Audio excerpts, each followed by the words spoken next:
Despreniment.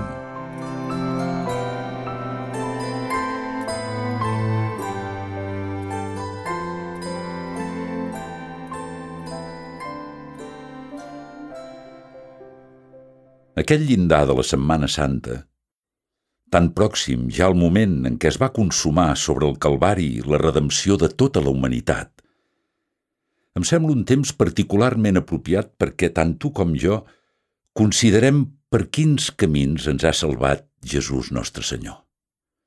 Perquè contemplem aquest amor seu, veritablement inefable, envers unes pobres criatures formades amb fang de la terra. Memento homo quia pulvis es et in pulverem reverteris. Ens amonestava la nostra mare, l'Església, en iniciar-se a la Quaresma, amb el fi que mai no oblidéssim que som molt poca cosa, que qualsevol dia el nostre cos, ara tan ple de vida, es desfarà, com el nuvolet de polsim que fan els nostres peus en caminar. Es dissiparà com boira encalçada pel raig de sol. Però jo voldria, després de recordar-vos tan cruament la nostra personal insignificància, encarir als vostres ulls una altra estupenda realitat. La magnificència divina que ens sosté i que ens deifica.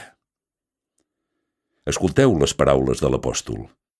Ja coneixeu la liberalitat de nostre Senyor Jesucrist, com, essent ric, es feu pobre per vosaltres, per tal que vosaltres esdevinguéssiu rics per mitjà de la seva pobresa. Fixeu-vos amb calma en l'exemple del Mestre i enteneu de seguida que disposem de temps abundant per meditar tota la vida, per concretar propòsits sincers de més generositat. Perquè, i no em perdeu de vista aquesta meta que hem d'assolir, cada un de nosaltres s'ha d'identificar amb Jesucrist, el qual, ja ho heu sentit, es feu pobre per tu, per mi, i patir tot donant-nos exemple per tal que seguim les seves petjades. No t'has demanat mai, mogut per una curiositat santa, com dugué a terme Jesucrist aquest devessall d'amor? Altra vegada, Sant Pau s'ocupa de respondre'ns. Essent ell de condició divina, malgrat això s'anorreà ell mateix, prenent la condició d'esclau, esdevenint consemblant als homes.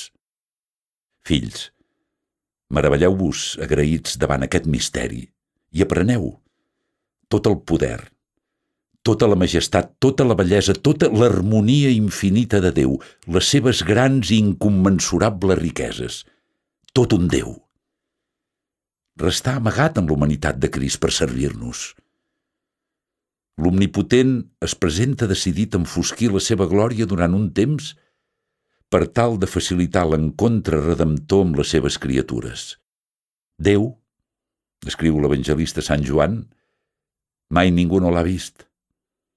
El fill unigènit, que és el sí del Pare, és qui l'ha fet conèixer, compareixent davant la mirada atònita dels homes.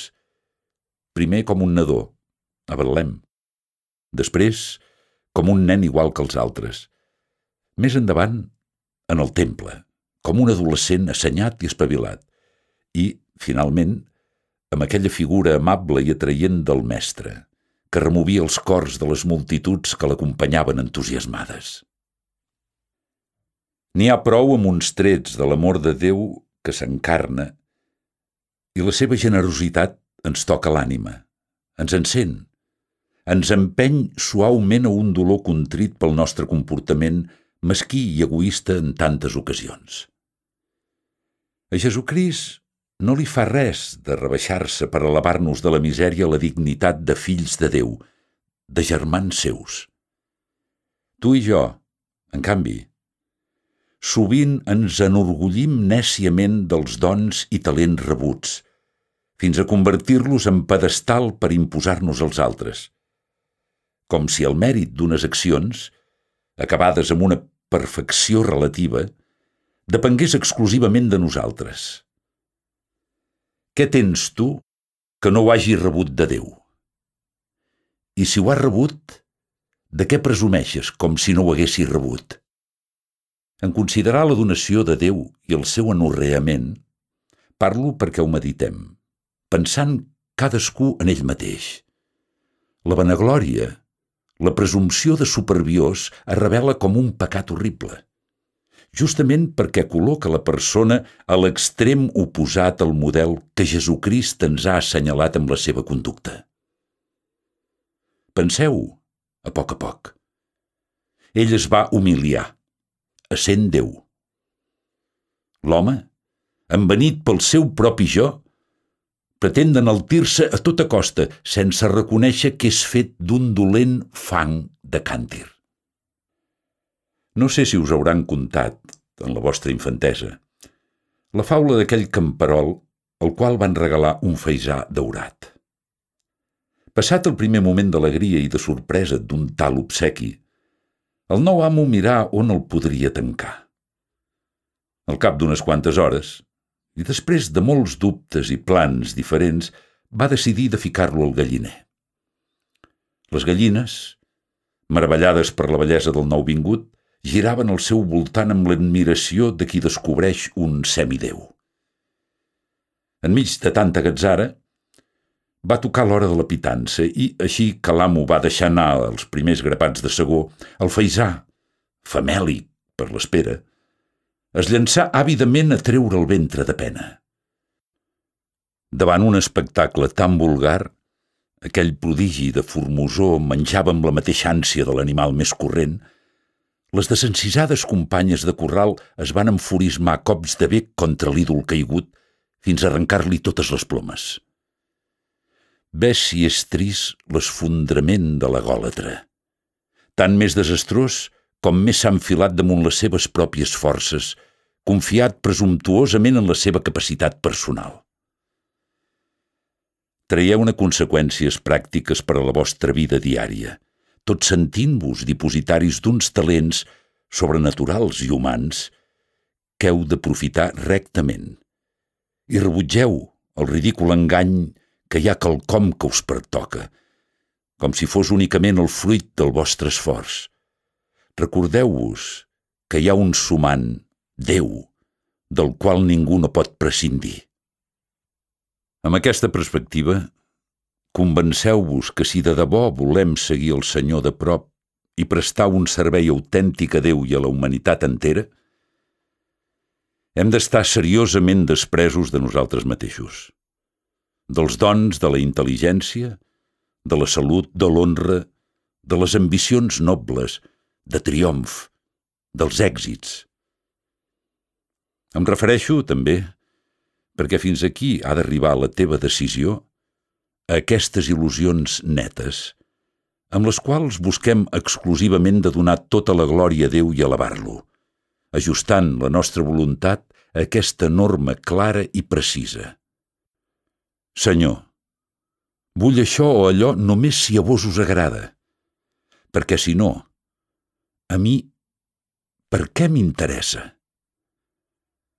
Així clavem un cop mortal a l'egoisme i a la vanitat, que serpentegen en totes les consciències, al mateix temps que assolim la veritable pau en les nostres ànimes, amb un deseiximent que acaba en la possessió de Déu, com més va més íntima i més intensa. Per imitar Jesucrist, el cor s'ha de veure del tot lliure d'adherències. Si algú vol venir darrere meu, que es negui a si mateix, que es carregui la seva creu i que em segueixi. Perquè aquell qui vulgui salvar la seva vida, la perdrà. Però qui perdi la seva vida per causa meva, la trobarà. Perquè què en traurà l'home de guanyar tot el món si perd la seva ànima? I comenta Sant Gregori: no n'hi ha prou en viure deseixits de les coses, si no renunciéssim a més a nosaltres mateixos. Però on anirem fora de nosaltres? Qui és el qui renuncia si es deixa a si mateix? Sapigueu que una cosa és la nostra situació com a caiguts del pecat i una altra cosa quan a formats per Déu.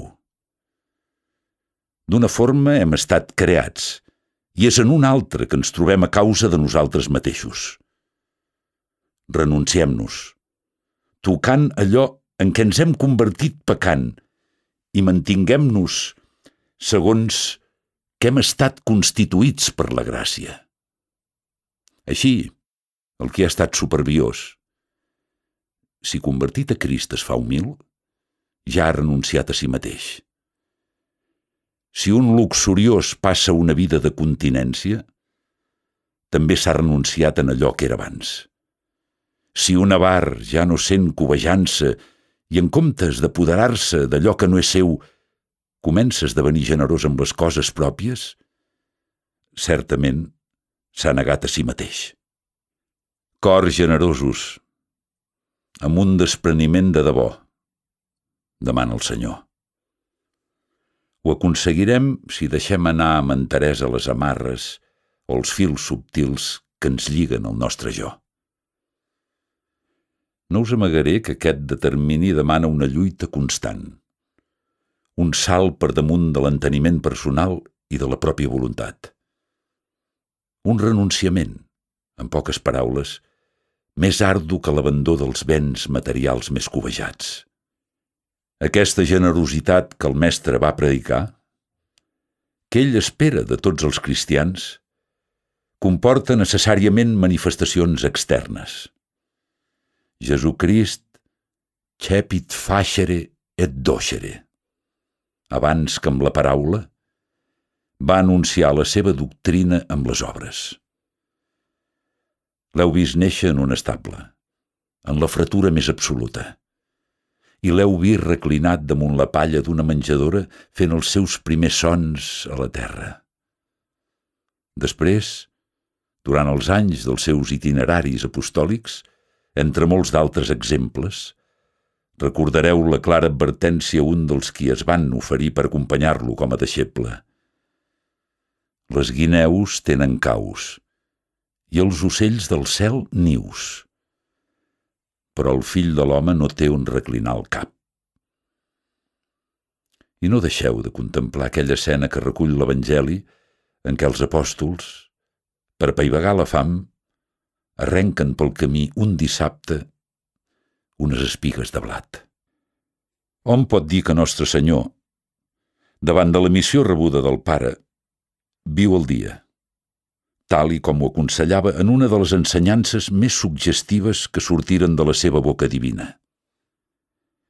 No us preocupeu per la vostra vida, sobre què menjareu, ni pel vostre cos, de què us vestireu, perquè la vida és més que el nodriment i el cos més que el vestit. Fixeu-vos en els corbs, que no sembren ni seguen, ni tenen rebost ni graner, i Déu els nodreix. Quant més no valeu vosaltres que no pas ells? Repareu com creixen els lliris. No treballen ni filen i és cert que Déu els alimenta. I jo us dic que ni Salomó, en tota la seva magnificència, no anava vestit com una d'aquestes flors. I, si el camp, l'herba que avui és i demà és tirada al forn, Déu la vesteix així, quant més no farà amb vosaltres, homes de poquíssima fe. Si visquéssim més confiats en la providència divina, segurs, amb una fe ben ferma d'aquesta protecció diària que mai no ens falta, quantes preocupacions o inquietuds ens estalviaríem.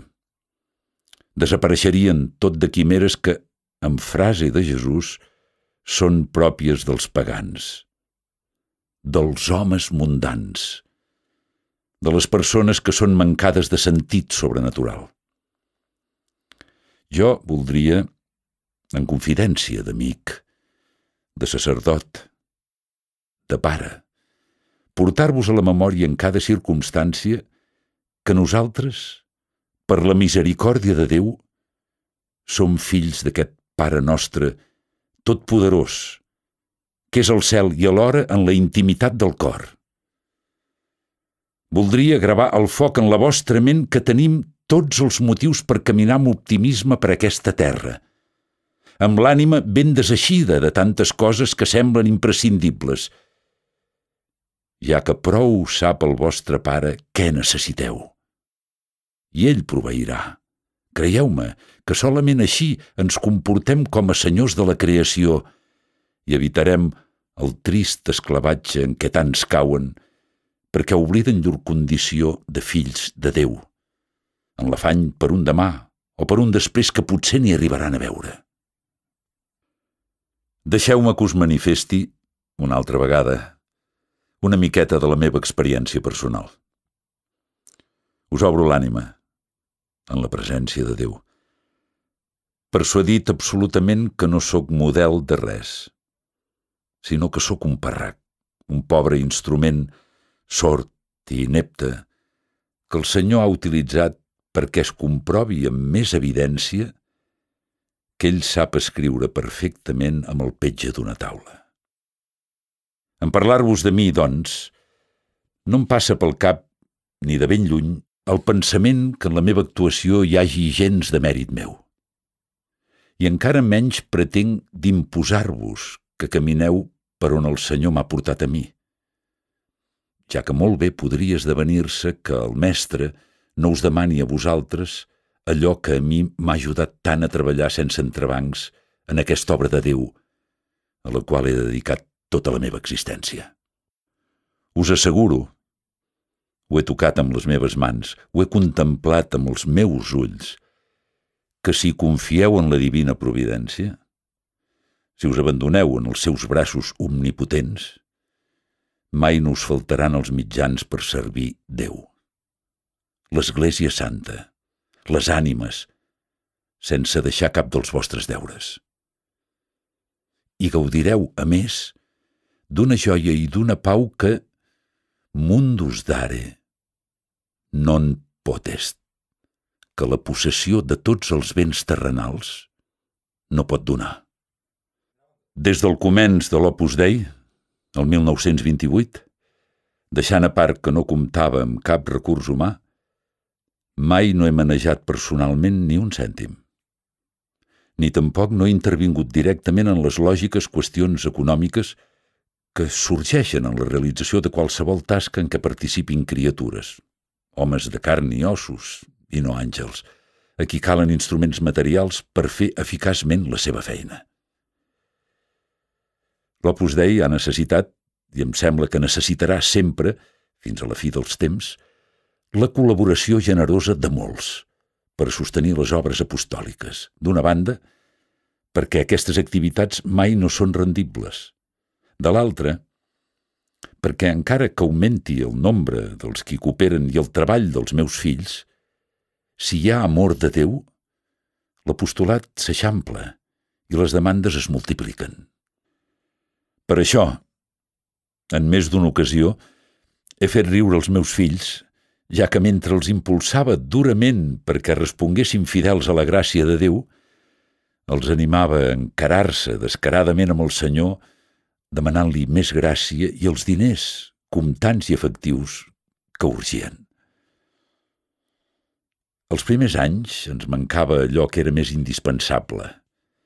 Atrets pel foc de Déu, s'aplegaven al meu voltant obrers, menestrals, universitaris, que ignoraven l'estretor i la indigència en què ens trobàvem, perquè a l'Opus Dei, sempre amb l'ajut del cel, hem mirat de treballar de manera que el sacrifici i l'oració fossin abundants i ocults. Girant ara l'esguard vers aquella època, brolla del cor una acció de gràcia rendida, i quina seguretat hi havia en les nostres ànimes. Sabíem que cercant el regne de Déu i la seva justícia, la resta ens seria donada de més a més. I us puc assegurar que per manca de recursos materials mai no ha deixat de dur-se a terme cap iniciativa apostòlica.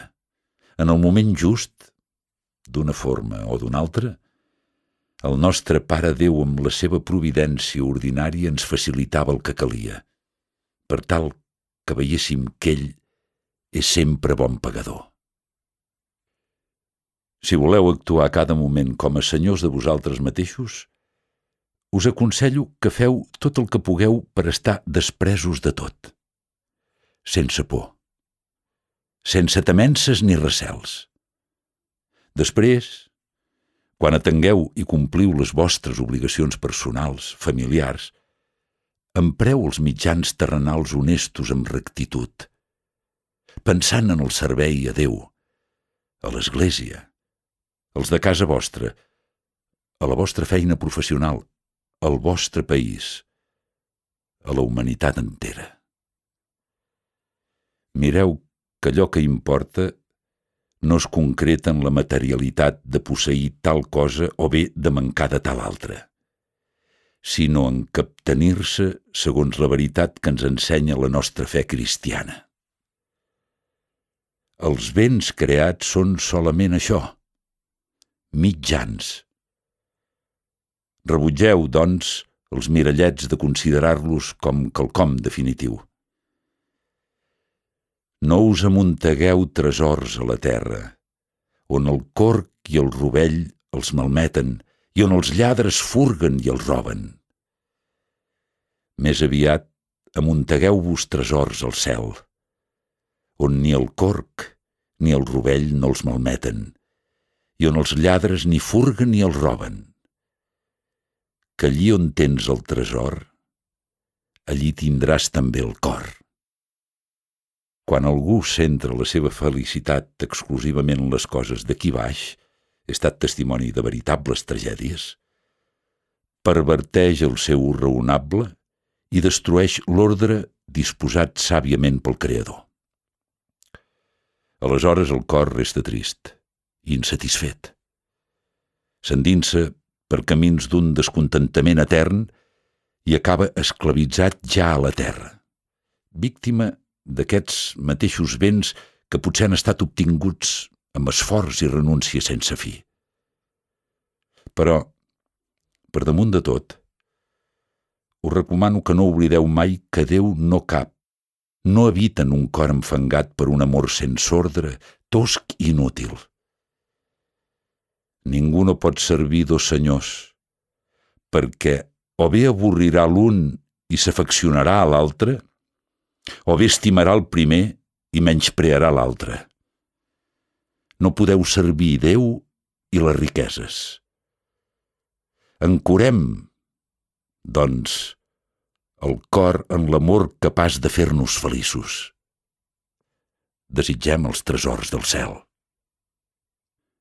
No vull manar-te vers un abandó en el compliment dels teus deures o en l'exigència dels teus drets. Al contrari, per a cada un de nosaltres, d'ordinari, una retirada en aquest front equival a desertar covardament de la lluita per ser sants, a la qual Déu ens ha cridat.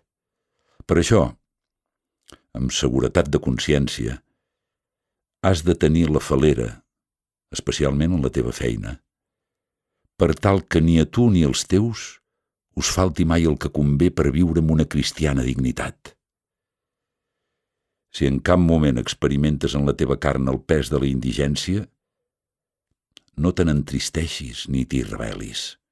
Però, insisteixo, procura emprar tots els recursos nobles per superar aquesta situació, ja que si obraves d'una altra forma fora com temptar Déu. I mentre lluites, recorda't, a més, que omnia in bonum, tot, també l'escassetat, la pobresa, coopera el bé dels qui estimen el Senyor. Acostuma't, ja des d'ara, a afrontar amb alegria les petites limitacions, les incomoditats, el fred, la calor, la privació de quelcom que consideres imprescindible, el fet de no poder reposar com i quan voldries, la fam, la soledat, la ingratitud, la incomprensió, la deshonra.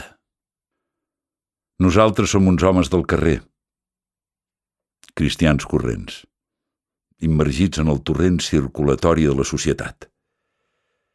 I el Senyor ens vol sants, apostòlics, justament enmig del nostre treball professional, és a dir, santificant-nos-hi, santificant-lo i fent que els altres s'hi santifiquin.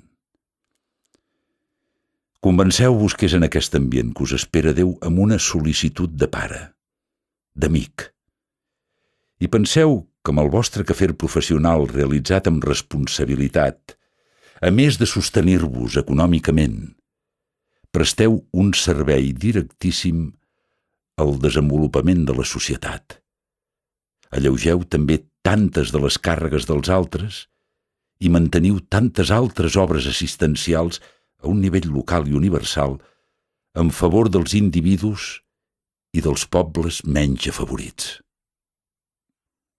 Comportant-nos amb normalitat, com els nostres iguals, i amb sentit sobrenatural, no fem més que seguir l'exemple de Jesucrist, veritable Déu i veritable home.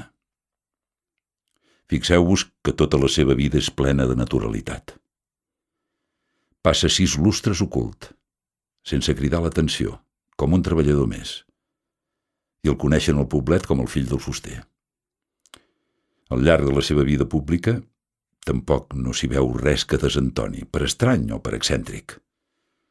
Es rodejava d'amics, com qualsevol dels seus conciutadans, i no se'n diferenciava en l'aparença.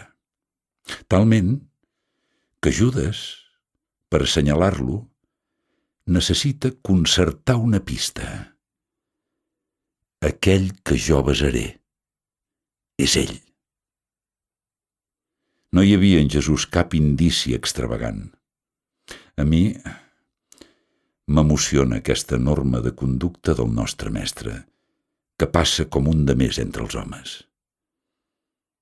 Joan el Baptista, seguint una crida especial, vestia amb pell de camell i es nodria amb llagostes i mel salvatge.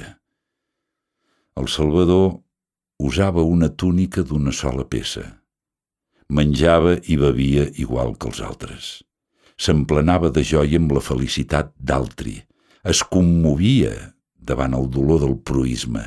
No rebutjava el descans que li oferien les seves amistats. I tothom sabia que s'havia guanyat la vida durant molts anys treballant amb les seves pròpies mans al costat de Josep, l'artesà. És així com ho hem de fer nosaltres enmig d'aquest món, igual que Nostre Senyor. Et diria, en poques paraules, que ens cal anar amb la roba neta, amb el cos net i, principalment, amb l'ànima neta. Fins i tot, per què no notar-ho, el Senyor, que predica un despreniment tan meravellós dels béns terrenals, ens mostra alhora una cura admirable a no malversar-los. Després d'aquell miracle de la multiplicació dels pans, que tan generosament van satisfer més de 5.000 homes, digué als seus deixebles: recolliu els bocins que sobren, que no se'n faci malbé gens. Ho van fer així i van omplir-ne 12 paneres. Si mediteu atentament tota aquesta escena, aprendreu de no ser mai avars, sinó uns bons administradors dels talents i mitjans materials que Déu us concedeixi. El despreniment que predico, després d'esguardar el nostre model, és senyoriu. No és el reflex d'una manera de pobretejar clamorosa i cridanera, careta de la peresa i de l'abandó. Has d'anar vestit a to amb la teva condició, el teu ambient, la teva família, la teva feina, com els teus companys, però per Déu, amb l'afany de donar una imatge autèntica i atraient de la veritable vida cristiana. Amb naturalitat, sense extravagàncies. Us asseguro que és millor que pequeu per excés que per defecte. Tu, com te l'imagines, l'aire de Nostre Senyor? No has pensat amb quina dignitat devia dur aquella túnica inconsútil? Que probablement devien haver teixit les mans de Santa Maria. No recordes com es queixa? A casa de Simó, que no li han ofert aigua per rentar-se les mans abans de posar-se a taula. Certament, ell va portar a col·lació aquesta falta de cortesia per realçar amb aquesta anècdota l'ensenyança que en els detalls petits es mostra l'amor, però també mira de deixar clar que s'atén als costums socials de l'ambient. Així doncs, tu i jo ens esforçarem a estar deslligats dels béns i de les comoditats de la terra, però sense sortides de to, ni fer coses estranyes. Per mi, una manifestació de sentir-nos senyors del món, administradors fidels de Déu, és tenir cura d'allò de què ens valem, amb interès en què es conservi, que duri, que llueixi, que serveixi com més temps millor per la seva finalitat, sense que es malmeti. Als centres de l'Opus Dei trobareu una decoració senzilla, acollidora i, sobretot, neta, perquè no cal confondre una casa pobra amb el mal gust i la brutícia. Això no obstant, comprenc que tu, d'acord amb les teves possibilitats i les teves obligacions socials, familiars, posseeixis objectes valuosos i els vetllis amb esperit de mortificació, amb despreniment. Fa molts anys, més de 25, jo anava per un d'aquests menjadors de caritat, per a captaires que no tastaven cada dia res més que el menjar que allí els donaven. Es tractava d'un local gran que tenien un grup de bones senyores. Després de la primera distribució i per tal de recollir les sobralles, hi anaven uns altres captaires. I d'entre els d'aquest segon grup, n'hi va haver un que em va cridar l'atenció. Era propietari d'una cullera de peltre. Se la treia amb tota cura de la butxaca, amb cobtícia. Se la mirava amb fruïció, i així que havia acabat de saborir la seva ració, tornava a mirar-se la cullera amb uns ulls que deien «És meva». I feia 2 llepades per netejar-la i se la guardava altra vegada tot satisfet entre els plecs dels seus parracs. De debò, era seva. Un pobrissó miserable que entre aquella gent, companya de desventures, es considerava ric. Per aquells temps, jo coneixia una senyora amb títol nobiliari, gran d'Espanya. Davant Déu, això no compta per res. Tots som iguals. Tots fills d'Adam i d'Eva, criatures febles, amb virtuts i defectes, capaços, si el Senyor ens abandona, dels crims pitjors. Des que Crist ens ha redimit, no hi ha diferència de raça, ni de llengua, ni de color, ni de nissaga, ni de riqueses. Tots som fills de Déu. Aquesta persona, de la qual ara us parlo, residia en una casa de llinatge, però no despenia per a si mateixa ni 2 pessetes al dia. En canvi, retribuïa molt bé el servei i la resta era destinada a ajudar els necessitats, mentre passava ella mateixa privacions de tota mena. No li faltaven, a aquesta dona, molts d'aquests béns que tanta gent ambiciona, però ella era personalment pobra, molt mortificada, despresa de tot per complet. M'heu entès? Ens basta, a més, escoltar les paraules del Senyor. Benaurats els pobres en l'esperit, perquè d'ells és el regne del cel. Si vols arribar a tenir aquest esperit, t'aconsello que siguis moderat amb tu mateix i molt generós amb els altres. Evita les despeses supèrflues per luxe, per velleitat, per vanitat, per comoditat. No et creïs necessitats. En un mot, aprèn, com Sant Pau, de viure en la pobresa i de viure en l'abundor, d'estar sadollat i de tenir fam, que et sobri i que pateixis penúria. Tot ho puc en aquell qui em conforta. I com l'apòstol, així també sortirem vencedors de la lluita espiritual si mantenim el cor deseixit, lliure de lligams. Tots els qui venim a la palestra de la fe, diu Sant Gregori el Gran, assumim el nostre càrrec la lluita contra els esperits malignes. Els dimonis no posseeixen res d'aquest món i, per tant, com que hi venen despullats, nosaltres també hem de lluitar despullats, ja que si un que està vestit lluita amb un altre que no té roba, aviat anirà per terra, per tal com l'enemic ja té per on agafar-lo. I què són les coses de la terra, sinó una mena d'indumentària?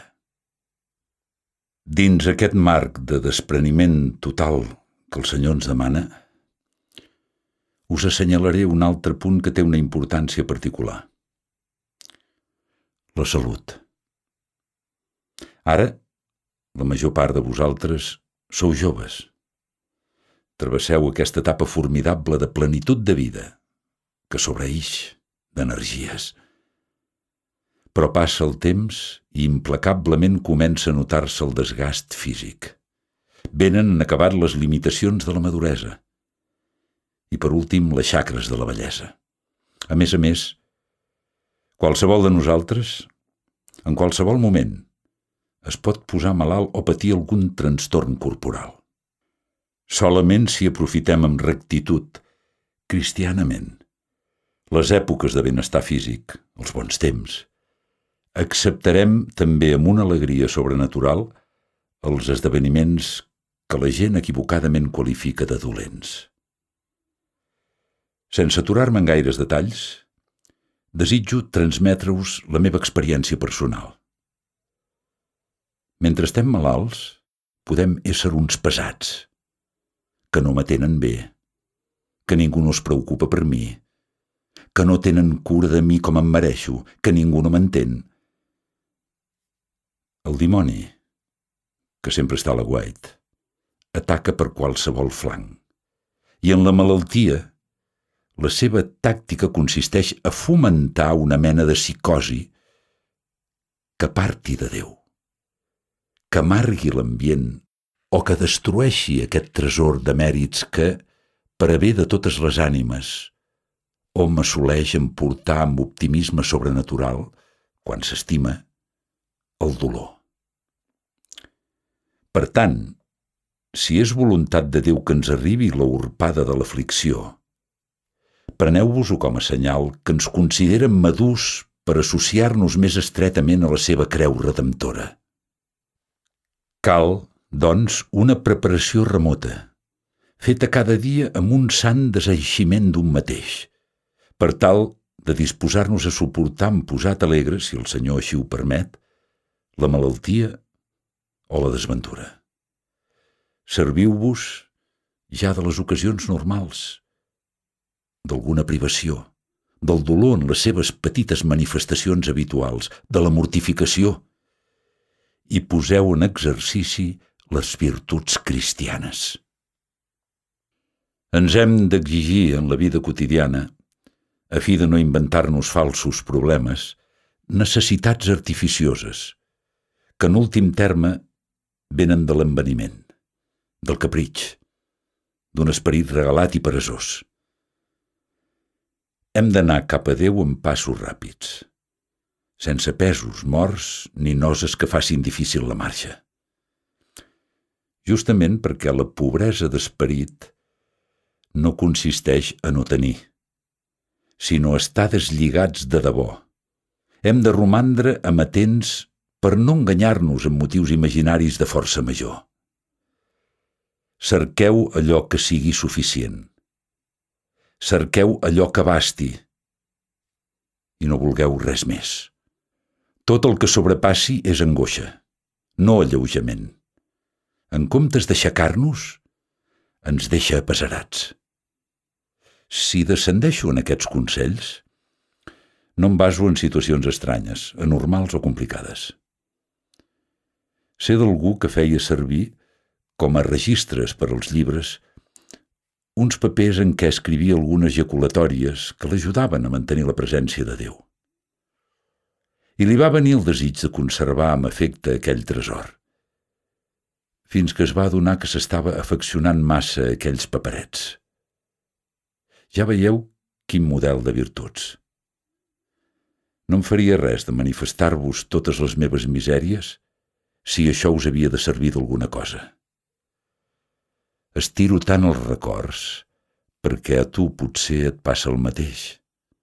Els teus llibres, la teva roba, la teva taula, els teus ídols de quincalla. En casos així, us recomano que consulteu el vostre director espiritual, sense ànim pueril ni escrupolós. De vegades n'hi haurà prou, com a remei, amb la petita mortificació de prescindir de l'ús d'alguna cosa durant un temps curtet. O bé, en un altre ordre, tampoc no passa res si un dia renuncies al mitjà de transport que empres habitualment i dones a tall del moin a la quantitat estalviada, encara que sigui qüestió de molt poc diner. A totes passades, si tens esperit de despreniment, no deixaràs de descobrir ocasions contínues, discretes i eficaces d'exercitar-lo. Ara que us he obert la meva ànima, necessito confessar-vos així mateix que tinc una forta inclinació a la qual mai no voldria renunciar. La d'estimar-vos, de debò, a tots vosaltres. Ho he après del millor mestre. I m'agradaria seguir-ne fidelíssimament l'exemple, estimant sense límits les ànimes, començant pels qui em rodegen. No us commou aquesta caritat ardent, aquest afecte de Jesucrist que utilitza l'evangelista per designar un dels seus deixebles? Quem diligebat, Iesus, aquell que ell estimava. Acabem amb una consideració que ens ofereix l'Evangeli de la missa d'avui. Jesús, 6 dies abans de la Pasqua, anà a Betània, on s'estava Llàtzer, el qual Jesús havia ressuscitat d'entre els morts. Allà li van oferir un sopar.